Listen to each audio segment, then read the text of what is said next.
Assalamualaikum warahmatullahi wabarakatuh. Saya Sita Devi. Pada video kali ini, saya akan menjelaskan mengenai landasan teori, kerangka berpikir, dan hipotesa.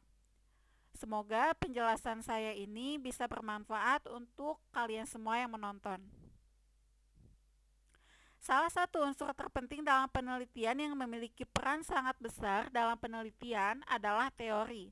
Suatu landasan teori dari suatu penelitian tertentu atau karya ilmiah sering juga disebut sebagai studi literatur atau tinjauan pustaka. Salah satu contoh karya tulis yang penting adalah tulisan itu berdasarkan riset. Melalui penelitian atau kajian teori diperoleh kesimpulan-kesimpulan atau pendapat-pendapat para ahli, kemudian dirumuskan pada pendapat baru. Setelah masalah penelitian dirumuskan, maka langkah kedua dalam proses penelitian kuantitatif adalah mencari teori-teori, konsep-konsep, dan generalisasi hasil penelitian yang dapat dijadikan sebagai landasan teoritis untuk pelaksanaan penelitian. Landasan teori ini perlu ditegakkan agar penelitian itu mempunyai dasar yang kokoh dan bukan sekedar perbuatan coba-coba. Adanya landasan teoritis ini merupakan ciri bahwa penelitian itu merupakan cara ilmiah untuk mendapatkan data. Kemudian ada landasan teori. Yang pertama, pengertian teori menurut para ahli.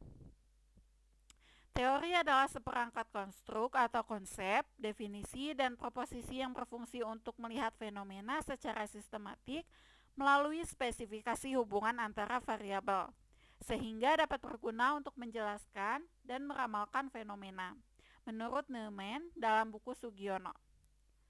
Yang selanjutnya, teori adalah generalisasi atau kumpulan generalisasi yang dapat digunakan untuk menjelaskan berbagai fenomena secara sistematik, menurut William Wiersma dalam buku Sugiono. Yang selanjutnya ada macam-macam teori. Ada 3 macam teori. Yang pertama adalah teori deduktif, memberikan keterangan yang dimulai dari suatu perkiraan atau pikiran spekulatif tertentu ke arah data yang akan diterangkan.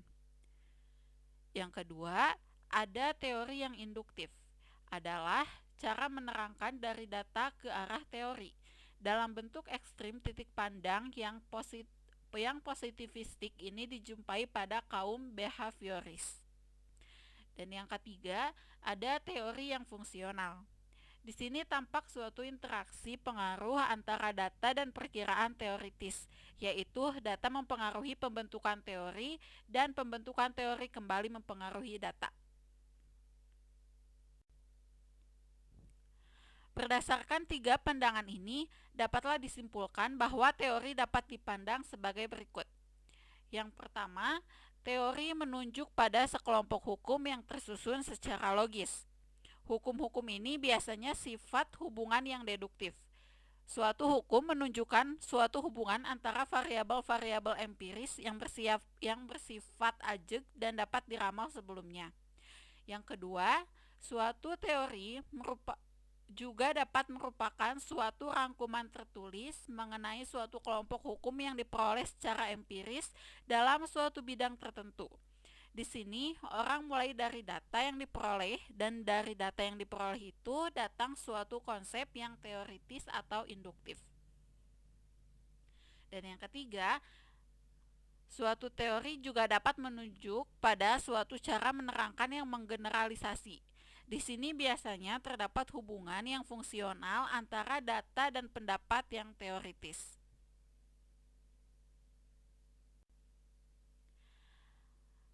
Berdasarkan data tersebut, secara umum dapat ditarik kesimpulan bahwa suatu teori adalah suatu konseptualisasi yang umum. Konseptualisasi atau sistem pengertian ini diperoleh melalui jalan yang sistematis.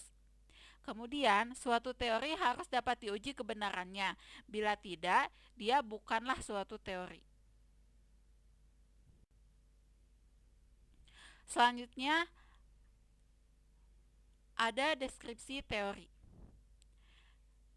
Deskripsi teori dalam suatu penelitian merupakan uraian sistematis tentang teori dan hasil-hasil penelitian yang relevan dengan variabel yang diteliti.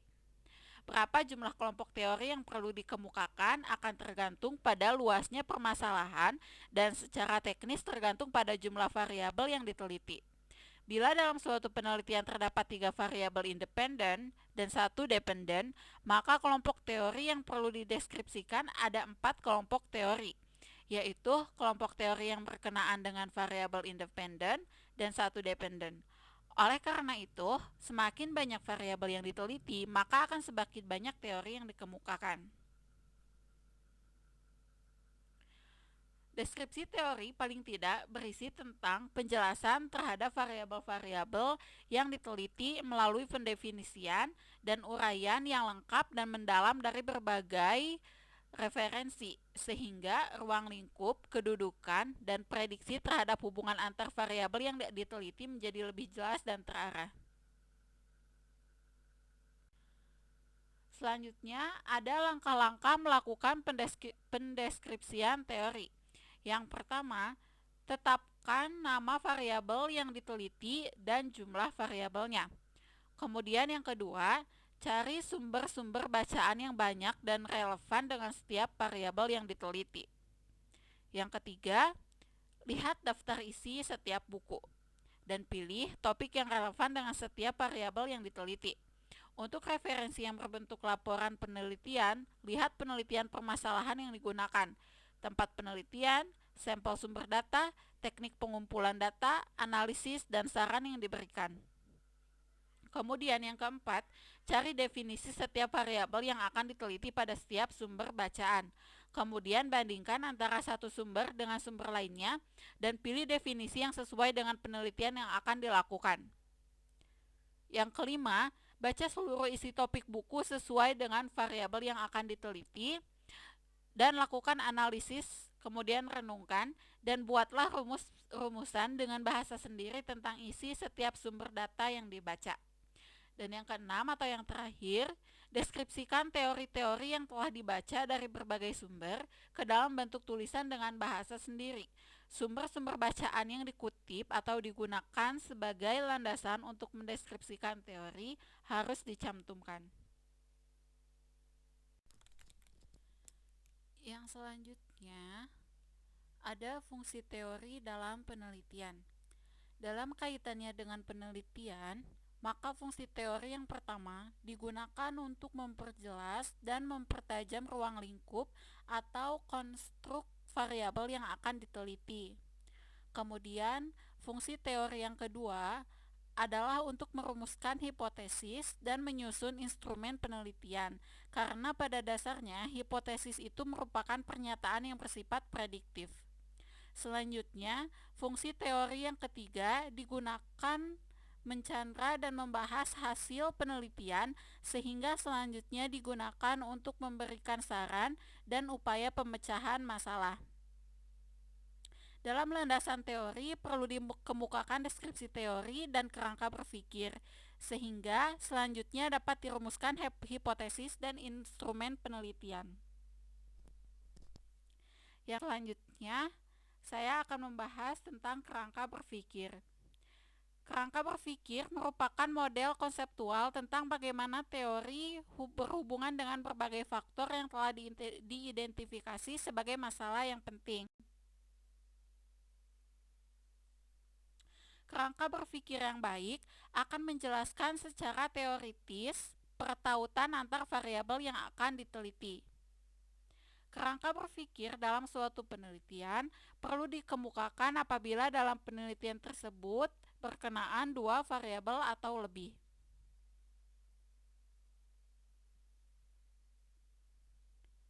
Kemudian, penelitian yang berkenaan dengan dua variabel atau lebih biasanya dirumuskan hipotesis yang berbentuk komparasi maupun hubungan. Oleh karena itu, dalam rangka menyusun hipotesis penelitian yang berbentuk hubungan maupun komparasi, maka perlu dikemukakan kerangka berpikir. Kriteria utama agar suatu kerangka pemikiran bisa meyakinkan sesama ilmuwan adalah alur-alur pikiran yang logis dalam membangun suatu kerangka berpikir yang membuahkan kesimpulan yang berupa hipotesis. Jadi, kerangka berpikir merupakan sintesa tentang hubungan antar variabel yang disusun dari berbagai teori yang telah dideskripsikan. Berdasarkan teori-teori yang telah dideskripsikan tersebut, selanjutnya dianalisis secara kritis dan sistematis, sehingga menghasilkan sintesa tentang hubungan antar variabel yang diteliti. Sintesa tentang hubungan variabel tersebut selanjutnya digunakan untuk merumuskan hipotesis. Baik, yang selanjutnya saya akan menjelaskan mengenai hipotesis. Perumusan hipotesis penelitian merupakan langkah ketiga dalam penelitian, setelah peneliti mengemukakan landasan teori dan kerangka berpikir. Tetapi perlu diketahui bahwa tidak setiap penelitian harus merumuskan hipotesis. Penelitian yang bersifat eksploratif dan deskriptif sering tidak perlu merumuskan hipotesis. Yang selanjutnya, hipotesis dapat diartikan sebagai suatu jawaban yang bersifat sementara terhadap permasalahan penelitian, sampai terbukti melalui data yang terkumpul. Kemudian, hipotesis merupakan jawaban sementara terhadap rumusan masalah penelitian, di mana rumusan masalah penelitian telah dinyatakan dalam bentuk kalimat pertanyaan. Dikatakan sementara karena jawaban yang diberikan baru didasarkan pada teori yang relevan, belum didasarkan pada fakta-fakta empiris yang diperoleh melalui pengumpulan data. Jadi, hipotesis juga dapat dinyatakan sebagai jawaban teoritis terhadap rumusan masalah penelitian, belum jawaban yang empirik. Dan yang terakhir, penelitian yang merumuskan hipotesis adalah penelitian yang menggunakan pendekatan kuantitatif. Pada penelitian kualitatif tidak dirumuskan hipotesis, tetapi justru diharapkan dapat ditemukan hipotesis. Selanjutnya, hipotesis tersebut akan diuji oleh peneliti dengan menggunakan pendekatan kuantitatif. Baiklah, saya akan masuk kepada slide terakhir, yaitu kesimpulan dari penjelasan saya yang tadi mengenai landasan teori, kerangka berpikir, dan hipotesis. Jadi kesimpulannya adalah salah satu unsur terpenting dalam penelitian yang memiliki peran sangat besar dalam penelitian adalah teori. Dalam kaitannya dengan kegiatan penelitian, maka fungsi teori yang pertama digunakan untuk memperjelas dan mempertajam ruang lingkup atau konstruk variabel yang akan diteliti. Dalam landasan teori, perlu dikemukakan deskripsi teori dan kerangka berpikir sehingga selanjutnya dapat dirumuskan hipotesis dan instrumen penelitian. Sekian video presentasi dari saya mengenai landasan teori, kerangka berpikir, dan hipotesis. Mohon maaf apabila terdapat beberapa kesalahan dan semoga bisa bermanfaat untuk kita semua. Terima kasih sudah menonton dan sampai jumpa di video-video saya yang berikutnya. Wassalamualaikum warahmatullahi wabarakatuh.